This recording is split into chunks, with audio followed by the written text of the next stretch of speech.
I'm John Safier from Research for Better Teaching, and this presentation is about the missing element in ed reform.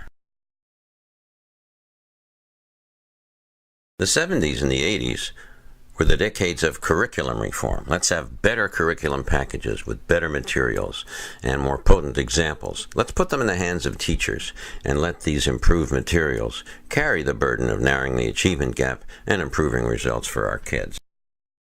The 90s was the decade of restructuring.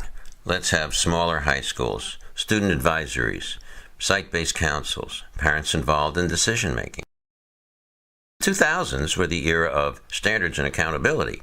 Let's not have 50 different sets of standards across every state for what we expect students to be able to master. Let's raise the standards, have them be clear, and hold schools, teachers, and administrators accountable for having kids meet those standards. This decade is the decade of data.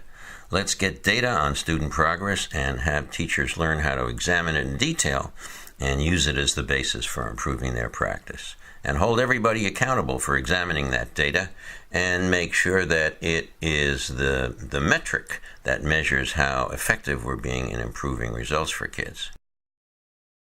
Now, all four of these movements for education reform have value, have contributed important links to the chain of getting schools to accomplish what they could, but missing from this equation has been what is probably the most important one and surely the catalyst to make all the others realize their potential, and that is a focus on high expertise teaching.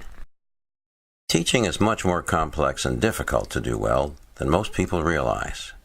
In the next video, I'm going to describe what I mean by high expertise teaching.